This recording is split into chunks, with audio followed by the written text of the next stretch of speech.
오늘 이 화면에 걸리는 사진들은 지난주 목요일 날 진안 쪽에 눈이 많이 왔다고 그래서 새벽 기도를 마치고 제가 모처럼 만에 한 5년 만에 카메라를 들고 갔다가 쓸어 담아온 설경들입니다.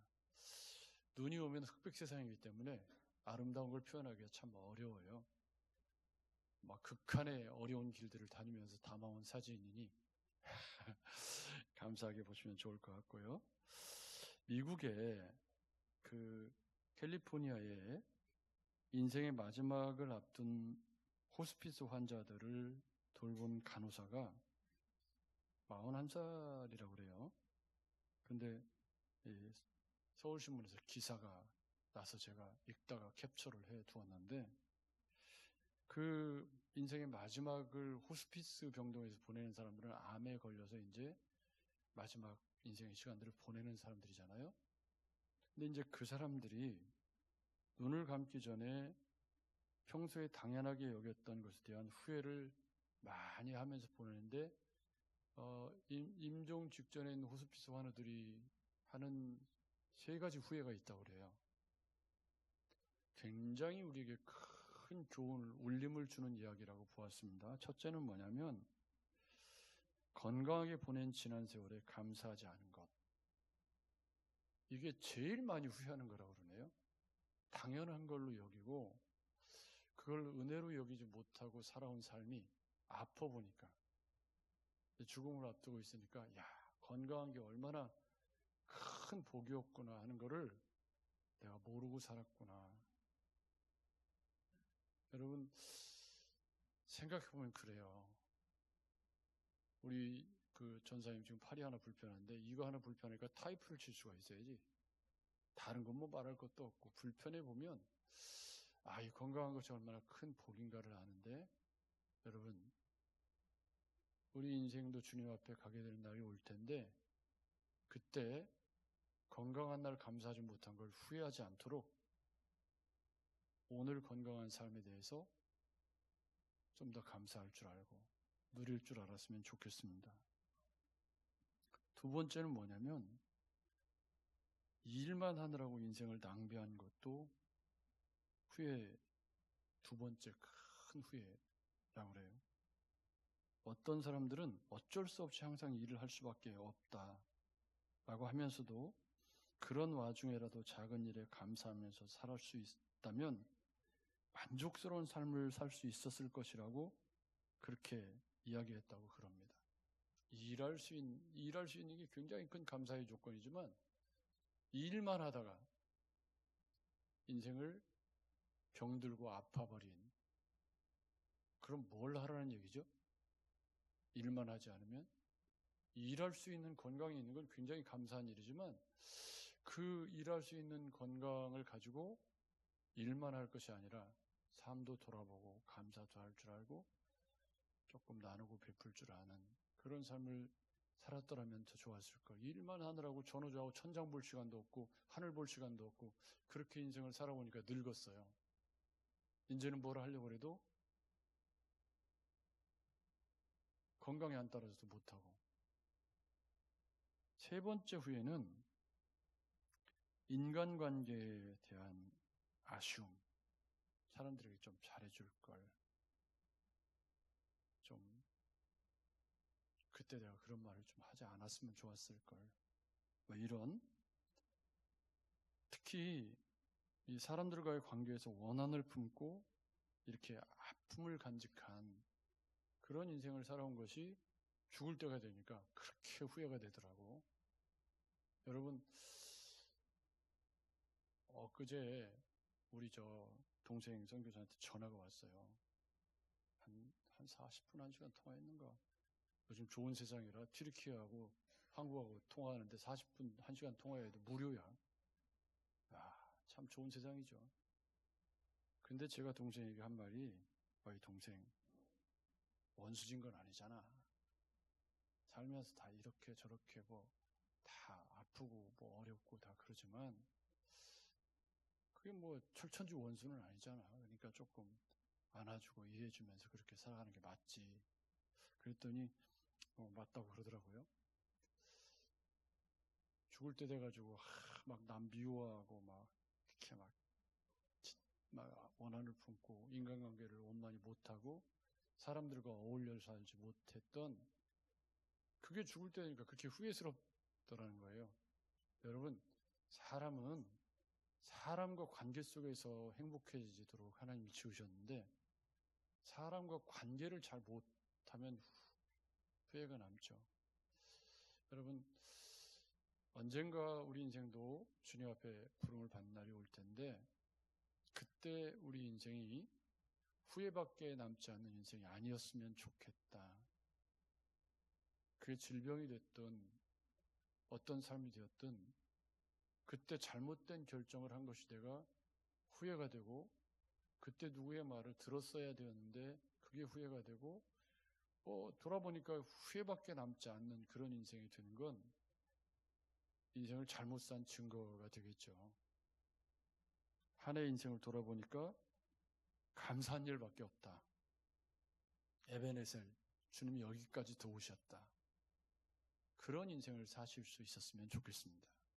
오늘 말씀의 제목은 믿음으로 말미암아입니다. 믿음으로 말미암아 산다는 건 지금 예화로 소개해드린 그런 삶을 살지 않는 것이다. 여러분, 로마서 1장 16절 17절을 제가 말씀드리면서 뭐라고 말씀을 드렸냐면, 믿음으로 말미암아, 나의 의인은 믿음으로 말미암아 살리라 라고 할 때 그 믿음으로 말미암아라는 것이 두 가지 측면이 있다. 하나는 믿음으로 구원 얻는다. 또 하나는 믿음으로 살아간다. 이게 믿음에서 믿음에 이르는 여정이다. 그렇게 말씀을 드렸습니다. 기억나시죠? 오늘 우리가 살펴볼 3장 21절부터 이 내용은 믿음으로 말미암아 구원 얻는 도리. 그러니까 믿음으로 말미암아의 첫 번째 측면, 믿음으로 말미암아 구원 얻는다는 것이 구체적으로 무엇이어야 하는가? 그 두 가지를 표현하는 말이 속량이라는 말과 화목제물이라는 표현이고요. 그 다음에 그 믿음으로 말미암는 삶의 은혜와 자랑이라는 중요한 두 가지 개념이 등장을 하면서 믿음으로 말미암는 삶을 사도 바울은 정리를 잘 해주고 있습니다. 보면 22절에 믿음으로 말미암아, 그러죠? 그리고 25절 믿음으로 말미암아, 또 26절 믿는 자를 의롭다, 또 믿음의 법으로, 28절 믿음으로 되는 줄, 30절 믿음으로 말미암아, 31절 믿음으로 말미암아. 그러니까 이 단락은 전부 다 뭐예요? 믿음으로 말미암아. 그러면 우리가 믿는다는 것이 무엇이어야 하는가에 대한 분명한 정의도 함께 조금 고민을 해보시면서 사도 바울이 이야기하는 믿음으로 말미암는 것이 도대체 어떤 의미인가? 특히 구원의 확신이나 이 복음에 관해서 확고하게 정리가 안 된 분들은 오늘 이 말씀이 복음이란 무엇인가를 명확하게 설명해주는 아주 집약적이고 요약적인 중요한 말씀이기 때문에 잘 이해를 하고 잘 알아듣고 후회가 남지 않도록 우리 삶을 믿음으로 말미암는 삶으로 바꿔가는 은혜가 있기를 주님의 이름으로 축복합니다. 믿음으로 말미암는 삶의 두 번째 측면, 믿음에서 믿음에 이르는 여정을 어떻게 살 것인가는 제가 말씀드린 것처럼 12장 이후에 나온다고 말씀드렸어요. 그래서 믿음으로 말미암아 살아가는 구체적인 생활에 관한 얘기는 12장 1절부터 이제 좀 더 구체적으로 나올 거고, 적어도 10장까지 계속해서 믿음에 관한 이야기를 계속해 나갈 텐데, 여러분 보십시오. 일단 20절에서 뭐라고 얘기했냐면, 그러므로 율법의 행위로는 그의 앞에 의롭다 하심을 얻을 육체가 없다. 율법으로는 죄를 깨닫는 것이다. 그래서 앞쪽에 이방인이 본성 속에 하나님을 알만한 것이 있다는 얘기를 했고, 유대인들이 율법에 관한 얘기를 쭉 설명을 한 다음에 23절에 모든 사람이 죄를 범하였음에 하나님의 영광에 이르지 못했다라고 선언을 하게 됩니다. 그래서 온 세상을 하나님의 심판 아래 있게 하는 것이 율법의 의미였다. 그런데 율법을 지켜서 의롭게 되겠다고 말하면서 다른 사람을 판단하는 삶에 대해서 앞쪽에서 이야기를 했던 것이죠. 그러니까 이 땅의 모든 인류는 하나님의 정죄 아래 놓이게 되었는데, 율법이 없는 이방인도 율법을 받은 특혜를 누린 유대인들도 똑같이 죄를 범하였으며 하나님의 영광에 이르지 못하는 결론에 도달하게 되었다가 23절인 거죠. 그리고 죄의 싹은 사망이기 때문에 하나님의 진노를 면할 수 없게 되었습니다. 그래서 죄가 죄 되어야 은혜가 필요하다는 것을 알게 되기 때문에 모든 사람이 죄를 범했다고 선언하게 된 거죠. 그런데 21절 말씀을 보십시오. 이제는, 그러니까 율법으로 의롭게 되지 못해요. 죄를 깨닫게 해요. 의롭다 하심을 얻을 육체가 없어요. 그래서 21절에 이제는 율법 외에 하나님의 한 의가 나타났다 라고 이야기를 합니다. 로마서 1장 2절에 이 복음은 하나님이 선지자들을 통하여 그의 아들에 관하여 성경에 미리 약속하신 것 그랬거든요. 근데 여기 21절에 보면 율법과 선지자들에게 증거를 받은 하나님의 한 의를 이야기합니다. 그럼 율법과 선지자들에게 증거를 받은 하나님의 한 의는 뭐죠? 이제 뒤에 설명이 나오겠죠. 그 의가 22절에 곧 예수 그리스도다 이렇게 설명을 하는 거예요. 그러니까 율법으로 말미암는 의 말고 하나님의 다른 의, 우리가 의롭게 될 수 있는 다른 한 의를 하나님이 준비해 주셨는데, 그 예수 그리스도는 율법과 선지자들에게 증거를 받은 예수 그리스도인데, 그 의가 뭐냐면 예수 그리스도를 믿음으로 말미암아 모든 믿는 자에게 미치는 하나님의 의인이 차별이 없다. 여기 이 한 구절에 복음이 얼마나 기가 막히게 설명이 되어 있는지 모릅니다. 여기 보면 믿음으로 말미암는, 예수 그리스도를 믿음으로 말미암는 모든 믿는 자에게 차별이 없이 미치는 하나님의 의라는 거예요.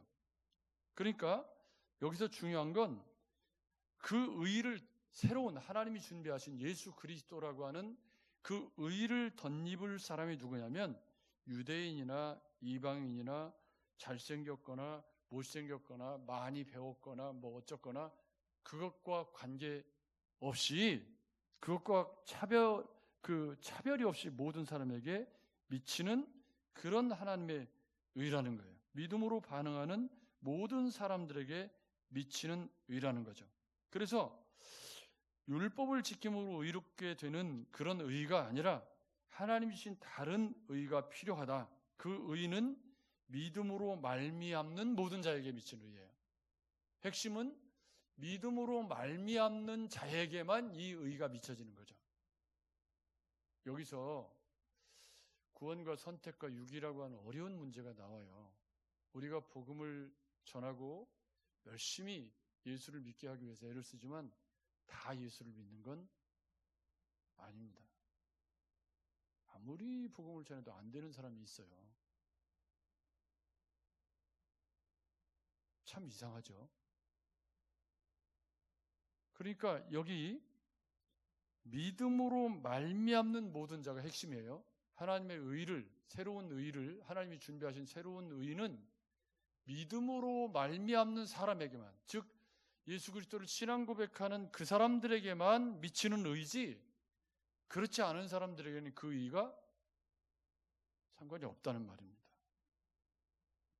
그 의가 나타나는 방법이 두 가지인데 24절에 그리스도 예수 안에 있는 속량, 그러니까 의롭게 될 수 있는 유일한 방법은 24절, 25절에 설명이 되어져 있는데 16, 17절에 나타난 하나님의 의, 즉 복음으로 말미암아 구원 얻고 살아가게 되는 비결은 예수 그리스도 안에 있는 속량으로 말미암아 하나님의 은혜로 값없이 의롭다 하심을 얻은 자, 이게 믿음으로 말미암는 겁니다. 아멘. 그러니까 앞쪽에 믿음으로 말미암아라고 썼잖아요. 22절에. 그런데 24절에 속량으로 말미암아 이렇게 돼요. 예수 그리스도 안에 있는 속량으로 말미암아 하나님의 은혜로 값없이 의롭다 하심을 얻은 자 되는 것이 22절의 믿음으로 말미암아의 내용적인 설명입니다. 여기서 속량이라는 말은 우리가 예수를 오래 믿은 분들은 수도 없이 설명을 들었을 말씀이지만 또 잘 모르시는 분들이 있을까 봐 간단하게 설명을 해드려 봐요. 이 말은 원래 노예 시장에서 쓰던 상업 용어입니다. 노예 시장에서. 그래서 노예를 값을 주고 노예를 사가지고 해방시켜 주는 것을 의미하는 단어가 여기 사용된 속량이라는 단어입니다. 믿음으로 의롭게 된 사람 편에서는 값없이 은혜로 하나님의 의의를 덧입게 되었지만 하나님 편에서는 그게 뭐냐면 속량이라는 뜻이에요. 하나님 편에서 속량이라는 말은 인간이 죄의 노예로 팔렸는데 하나님이 대신 값을 지불하시고 죄에 팔린 노예를 다시 사오셨다. 그 값이 누구? 예수 그리스도다. 그게 24절 그리스도 예수 안에 있는 속량으로 말미암아 그런 뜻이에요. 속량으로 말미암아 하나님의 은혜로 값없이, 이 은혜로 값없이에는 22절이 걸려 있어요. 뭐죠? 믿음으로 말미암는 의. 그러니까 은혜로 값없이 하나님의 속량하심의 은혜를 입을 수 있는 유일무이한 길이 뭐예요? 믿음으로 말미암는 것입니다. 이 믿음으로 말미암는다라는 말 속에는 나 예수 믿어 라는 인격적인 그런 언어적 동의가 아니라 삶이 동반된 인격적인 고백이라는 1장 16절 17절을 배경으로 읽어야 돼요. 가끔 이 말을 믿음과 삶을 분리시켜서 이야기하려고 하는 사람들이 있기 때문에 자꾸 이신층이 이행층이 이렇게 자꾸 나누어지고 논쟁이 자꾸 생기게 되는데, 여러분 원래 믿음이란 사변이 아니라 행동입니다. 제가 즐겨 쓰는 그런 이야기 가운데 제가 아내를 사랑한다고 하고 아내를 믿는다고 해요. 근데 내 휴대폰에다가 아내 위치시험기 달아놓고 전화 다 열어가지고 다 보고 사람 시켜서 미행하고 믿는 거예요? 안 믿는 거예요? 말로는 믿는다고 하지만 그건 믿는 거예요? 안 믿는 거예요? 안 믿는 거죠.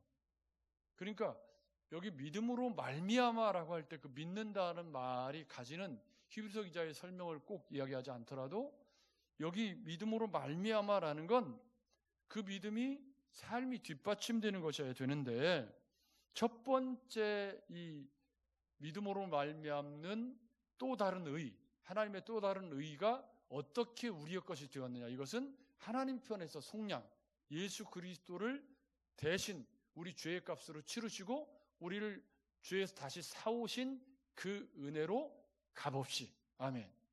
요게 에베소 2장 8절 9절에 여러분 우리가 값없이 은혜로 받았다는 하나님의 선물이라는 중요한 말씀을 신앙생활을 할 때 많이 암송했던 기억이 나실 거예요. 그러니까 여기 값없이 은혜로는 에베소 2장 8절 9절을 받고 있죠. 두 번째 25절에 속량 말고 또 다른 개념을 설명하죠. 이 예수를 하나님이 그의 피로써 믿음으로 말미암는 화목제물로 세우셨으니, 그러니까 속량이라는 말과 다른 쪽의 개념을 설명하려고 하는 거예요. 그러니까 속량이 내가 값없이 은혜로 하나님의 의를 덧입게 된다고 할 때 속량이라는 표현은 하나님이 대신 값을 치르셨다. 누구로? 예수 그리스도의 십자가의 보혈로 값을 대신 치르셨다라는 중요한 개념을 전달하고 있다면, 이 25절에 그의 피로써 믿음으로 말미암는 화목제물, 그러니까 이 화목제물이 되시는 건 누구에게 해당돼요? 믿음으로 말미암는 사람에게 해당되는 거예요. 처음부터 전제는 다 믿음으로 말미암는 사람들에게 이 은혜가 해당이 된다는 거예요. 그러면서 이 화목제물이라는 중요한 개념을 쓰고 있는데, 이 화목제물, 힐라스테리온이라고 하는 이 말은 이렇게 다른 사람의 죄를 용서하고 제거하는 그런 행위라고 이렇게 설명을 하려고 해요. 근데 이 단어가 히브리서 9장 5절과 구약의 70인경에서 속죄소를 가리키는데 사용이 되고 그렇게 번역이 된 말이에요. 그럼 속죄소는 지성소 안에 있는 법궤 뚜껑을 속죄소라고 해요. 화목제물을 설명하기 위한 거예요. 잘 들어보세요. 여러분, 이걸 조직적으로 잘 정리해서 신앙의 틀로 정리를 하셔야 되는 아주 중요한 문제예요. 왜냐하면 하나님께서 이미 레위기의 율법을 주실 때 예수 그리스도의 화목제물에 대한 그림을 거기다 이미 심어 놓으셨다는 중요한 설명이기 때문이에요. 근데 대속죄일에 그 시은좌, 속죄소를 다른 말로 시은좌라고 하는데 베풀 시자, 은혜 은자예요. 은혜를 베푸는 자리인데 그게 어떤 거냐면 대속죄일에 두 어린 양을 잡아서 하나는 아사셀로 광야에 죄와 저주를 짊어지고 내보내잖아요. 그리고 다른 한 어린 양은 번제 어린 양으로 제사장이 먼저 자기를 위해 속죄하고 대속죄일에 제사장은 먼저 자기를 위해 속죄 제물을 드린 후에 백성을 위해 속죄제 염소의 피를 속죄소 위와 속죄소 앞에 7번 뿌려야 했던 레위기 16장 15절에 사용되었던 표현이 화목제물이라는 말의 그림 언어예요. 그러니까 이 말은 무슨 얘기냐면 대속죄일에 사용되었던 그 화목제 어린 양이 예수 그리스도를 예표하고 있는 그림 언어라는 거예요. 화목제물이라는 표현이. 그 그림 언어에 예수 그리스도께서 화목케 하신 이 화목제물이라는 의미가 거기 담겨져 있다. 그런 의미가 되는 거예요. 그때 이 속죄소 아래, 그러니까 법궤 안에는 뭐가 있었냐면 이스라엘 백성들의 죄를 상징하는 십계명의 돌판과 또 만나 항아리와 또 아론의 쌍난 지팡이가 있었죠. 이건 다 이 십계명의 돌판은 금송아지 사건, 또 만나 항아리는 광야에서 원망했던 거, 이 모세, 이 아론의 쌍난 지팡이는 반역했던 이런 이야기들을 배경으로 하고 있죠. 그래서 이 속죄소 밑에 있는 이 세 가지 상징적인 물건들은 다 뭘 의미하냐면 인간의 죄. 사도 바울이 지금 앞쪽에 설명했던 모든 사람이 죄를 범하였음에 하나님의 영광에 이르지 못하더니 라고 하는 그 그림을 속죄소 안에 그 밑에다가 그림 언어로 담아놓은 게 바로 항아리와 이런 것들이었단 말이에요. 근데 그 속죄소에 시은자가 있어서 그 위에 어린 양의 피를 뿌릴 때 하나님이 그 위로 임재하셔서 그 어린 양의 피를 보고 어떻게 해요? 백성들의 죄를 사하신다라는 그림 언어가 레위기 16장의 대속죄일의 그림이에요. 그때 그 어린 양의 피를 화목제물, 힐라스테리온이라고 불렀단 말이에요. 아멘. 근데 그 화목제물의 원형이 누구예요? 오늘 본문에 예수 그리스도다. 그래서 그분이 그 어린 양처럼 피를 흘리시고 대신 값을 치러 주심으로 말미암아 우리가 하나님 앞에서 우리의 죄를 간과하시고, 여기 본문에 보면 우리 죄를 하나님 앞에서 간과하심으로 화목제물로 삼으셨으니 이는 하나님께서 길이 참으시는 중에 전에 지은 죄를 이 간과라는 표현은 구약의 시운자에 뿌려진 피가 그 죄를 덮었던 것처럼 예수 그리스도의 보혈의 피가 우리의 죄를 덮어서 우리를 의롭게 만들어주시는 그 은혜를 간과라고 설명을 한 건데, 죄가 없어진 건 아닌 거죠. 죄성이 여전히 우리에게 있죠. 그렇지만 그 예수 그리스도의 화목제물 되시는 그 의를 덧입어서 우리가 의롭다 칭함을 받게 되는 은혜를 입게 되었다. 그래서 자기의 의로우심을 나타내려고 하셨다. 즉 히브리서 기자가 그렇게 강조했던 유월절 어린 양처럼 예수 그리스도로 말미암아 그분이 화목제물 되심으로 말미암아 우리를 하나님 앞에 의롭게 하시는, 그래서 속량과 화목제물이라는 이 두 그림은 속량은 대신 값을 치르셨다는 그림이고, 화목제물 드셨다는 건 하나님과 화목하게 하시는 그런 제물로, 구약의 유월절 어린 양이나 대속죄의 어린 양처럼 예수 그리스도가 그런 의를 우리에게 덧입게 하시는 그 절정으로 우리에게 오셨다라고 설명을 하고 있습니다. 26절입니다. 이때에 자기의 의로우심을 나타내사 자기도 의로우시며 또 예수 믿는 자를 뭐요? 의롭다 하려 하심이라. 아멘. 이게 복음입니다. 그러니까 26절은 속량과 화목제물이 낳은 결론, 하나님도 의로워야 되고 그 예수 그리스도의 피를 덧입은 사람들도 의를 덧입게 되는 그런 화목제물, 그 속량케 하시는 은혜가 율법으로 말미암는 의가 아닌 다른 의, 하나님으로 말미암는 다른 의라는 거예요. 근데 이 다른 의를 힘입는 유일무이한 길이 믿음으로 말미암아. 아멘. 여러분, 이 믿음은 내가 믿고 싶다고 믿어지는 게 아니잖아요.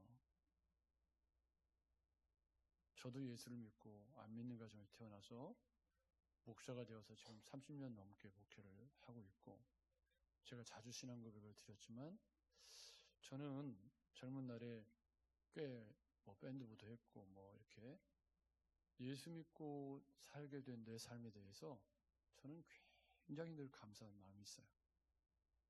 그리고 예수 믿고 살아가는 그 예수의 가치를 따라서 살아가는 삶을 제가 100% 다 잘 실천하지 못하지만, 그러나 그 삶을 살려고 애쓰고 살아가는 그 삶에 행복이 있고, 그 삶이 내 삶을 조금 더 가치 있고 의미 있게 만들어주고 행복하게 만들어준다는 확신을 목회를 하면 할수록 더 확실해지는 것이 있어요. 그래서 예수를 올바르게 믿고 살아갈 때 그분 안에서 누리는 그 행복이 분명히 있고, 그 예수 안에서 누리는 행복이야말로 진짜 예수를 믿는 사람들의 의로운 삶의 절정이고 꽃이라는 거죠. 여러분, 믿음으로 말미암는 건 바로 그런 겁니다. 그분의 속량하심의 은혜와 화목제물 되심의 은혜를 아무 감동 없이 무감각하게 그렇게 읽을 수 없는 거예요. 이게 구약의 유월절 어린 양을 생각하고 대속죄의 어린 양을 생각해 보면서 그 피 흘리심의 은혜가 나를 속량하시기 위한 값을 치르시는 하나님의 대신 값을 치르시는 속죄의 은혜였고, 그분의 화목제물 되심이 하나님과 나를 화목하기 위한 쉬운 자에 베풀어 주셨던 그 은혜의 절정이 바로 예수 그리스도라는 이 설명은, 믿음으로 말미암다는 건 그런 구약에 예언되어 온 그 복음을 통시적으로 종합적으로 이해해서 그 의가 나를 의롭게 만들었다고 확신하게 되는 그것을 믿음으로 말미암아 라고 설명한 거예요. 아멘. 여러분, 그냥 나 예수 믿어, 나 교회 댕겨, 그거 말고 여기 지금 설명되어져 있는 이 속량이라는 말과 화목제물이라는 말이 가지고 있는 구약적인 그림을 다 통시적으로 잘 이해하고, 그리스도의 십자가의 은혜가 나를 이렇게 값없이 은혜로 하나님의 의를 덧입게 하셨다는 이 복음을 가슴으로 올바르게 이해하고, 그리고 이해하고 그 예수가 나를 위해 값으로 집을 낸 그 예수로 말미암아 내가 의롭게 되었다는 것이 믿음으로 말미암아예요. 그런데 그런 믿음으로 말미암는 그런 믿음을 갖게 되었을 때 27절 이하에 은혜와 자랑의 문제가 나오는 거예요. 은혜와 자랑. 그러니까 자랑이라는 말은 27절에 자랑할 때가 어디 있느냐? 여기 은혜로 값없이 너희는 그 은혜에 의하여 믿음으로 말미암아 구원을 받았나니 이것은 너희에게서 난 것이 아니요 하나님의 선물이라. 행위에서 난 것이 아니니 이는 누구든지 자랑하지 못하게 하려 함이라. 아멘. 그래서 믿음으로 말미암는 삶에는 자랑의 자리가 없고 그 자리에 무슨 자리가 있냐면 은혜의 자리가 있고 감사와 감격의 자리가 있어야 되죠.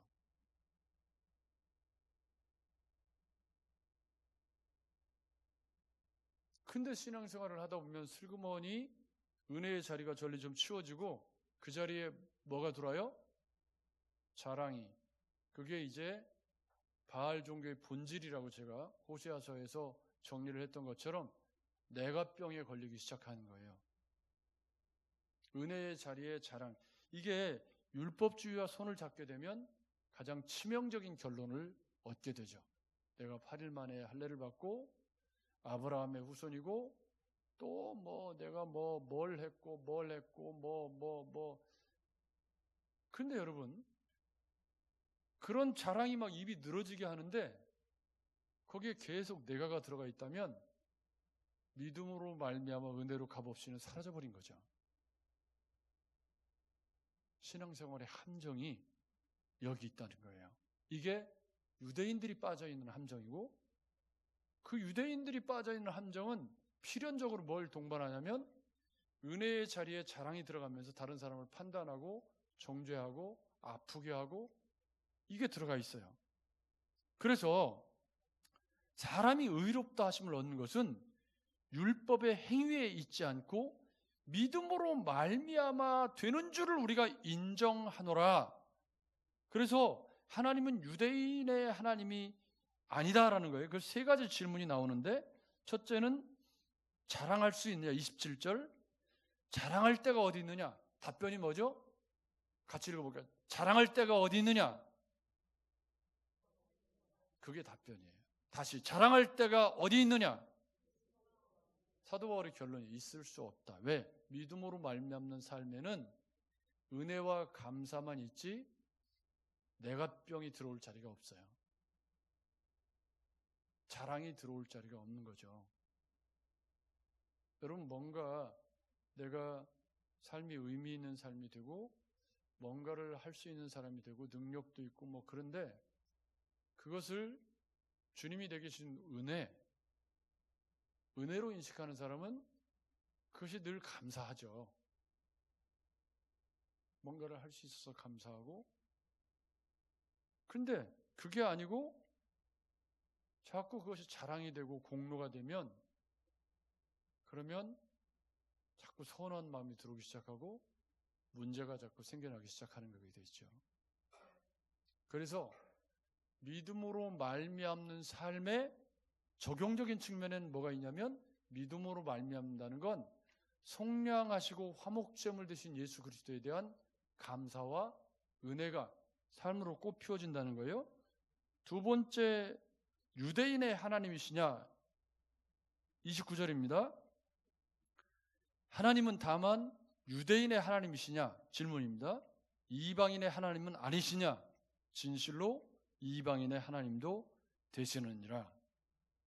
할례자도 믿음으로 말미암아 무할례자도 믿음으로 말미암아 의롭다 하실 분은 하나님 한 분밖에 없다. 아멘. 여러분 이건 교리예요. 교리. 마음속에 여러분 확고한 원리로 정리를 하셔야 돼요. 차별이 없다는 것도 정리를 하셔야 되고 그래서 우리가 사람을 외모로 자꾸 평가하려는 버릇을 복음 안에서 자꾸 내려놓으셔야 돼요. 차별이 없는 의인은 외모와 아무 상관이 없어요. 우리는 다 모든 사람이 죄를 범하였으면 하나님의 영광이 이루지 못하는 죄인들이었는데 거기에 무슨 뭐 어디 나오고 뭘 하고 무슨 자격증이 있고 뭐 그거는 주님의 은혜를 덧입는데 아무런 소용이 있는 게 아니에요. 근데 그게 믿음으로 말미암는 삶에서 꼽힐 때는 사도 바울처럼 의미 있는 것이 될 수 있죠. 근데 그게 자랑이 아니라 뭐가 되었을 때?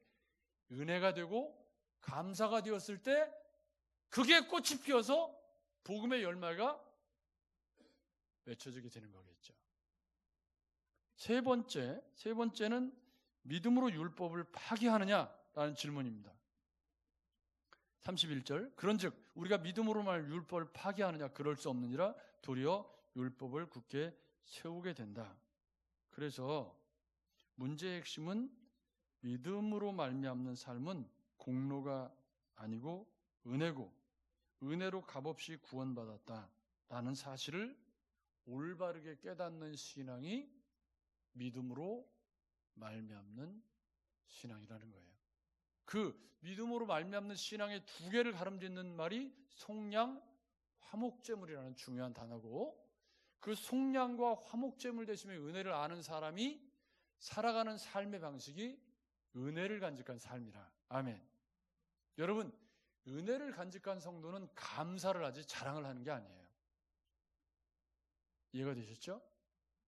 한 해가 마무리되어져 가는 12월 1일입니다. 젊은 날에 저도 엄청 자랑하고 자랑하는 걸 좋아하고 그랬던 시절이 있지만, 지금은 저도 이제 나이를 제법 먹은 편이라서 나를 써주시는 게 감사하고, 이렇게 찬양할 수 있는 성대, 한 번 코로나에 걸려서 제가 완전히 목이 상해서 아예 설교, 여러분 아시잖아요. 한 3, 4개월 동안 제가 그 전사님들이 찬양 인도하고 그랬던 때가 있잖아요. 그때 제가 이대로 영영 목소리를 잃게 되면 나는 앞으로 찬양도 못하고 어떻게 되는 거지? 근데 은혜로 회복이 되어서 지금 찬양도 하고, 이게 얼마나 큰 은혜인지.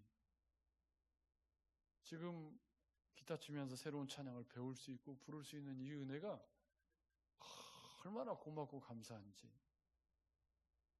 여러분, 믿음으로 말미암는 삶의 열매는 뭐냐면 은혜로 감사로 삶을 채우는 게 적용적인 측면이라는 거예요. 27절 이하가. 그러니까 믿음으로 말미암은 삶의 내용을 속량과 화목제물이 채웠다면 그 예수 그리스도로 말미암는 그 의를 믿음으로 깨달은 사람은 그 은혜가 감사해서 삶을 은혜로 채우고 감사로 채우지 자랑과 불평으로 채울 수 없다. 이게 적용이라는 말입니다. 어떤 사람에게는 말로 사람을 섬기는 은사를, 어떤 사람에게는 재물로 사람을 섬길 수 있도록 재물을, 어떤 사람에게는 몸으로 교회를 섬길 수 있도록 건강한 몸을, 어떤 사람에게는 많은 지식을 주셔서 사회적으로 높은 지위를 주셔서 하나님을 섬기도록. 그런데 우리가 그렇게 하나님이 주신 것을 가지고 자랑을 삼고 권력을 삼고 교만에 빠진다면 그건 믿음으로 말미암아 사는 것이 아니고 다시 율법으로 돌아가서 공로로 살아가는 것이 된다라는 게 사도 바울의 설명입니다. 그래서 믿음으로 말미암는 삶의 적용은 은혜다. 아멘. 은혜다. 나의 나 된 것은, 내가 하나님의 의를 힘입은 것은 값없이 은혜로 된 것이다. 여러분, 12월 1일입니다. 올 한 해를 어떻게 마무리할 수 있겠습니까? 은혜입니다. 여기까지, 지금까지 지내온 것이 주님의 크신 은혜고, 나의 나 된 것이 주님의 크신 은혜고, 내가 구원받은 것이 하나님의 택하심의, 부르심의 은혜고, 내가 잘나서 내가 의로워서 구원받은 거 아니에요. 저도 제 인생에 예수 그리스도가 계획이 없었어요. 안 믿는 가정에 태어났는데 근데 제 인생에 찾아오셔서 지금도 저는 만들어져 가고 있는 중이죠.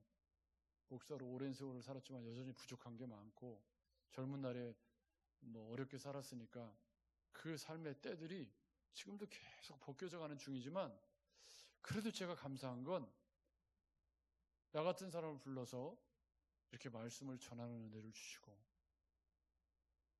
이렇게 건강하게 여기까지 하나님의 교회를 섬기게 하신 것이 그 은혜인 거예요. 은혜인 거예요. 여러분, 믿음으로 말미암는 삶의 본질을 속량과 화목제물, 하나님의 의를 덧입는 하나님의 은혜를 가지며 채우시고, 그 은혜가 나를 예수 그리스도 안에서 믿음으로 의롭게 해서 내가 주님의 백성이 되었다는 그 확신 가지고, 그 확신을 가진 믿음으로 말미암은 삶은 자랑이 아니라 은혜로 채운다는 사실을 기억하시면서 올 한 해를 은혜와 감사로 가득가득 채워가시는, 후회가 남지 않는, 처음에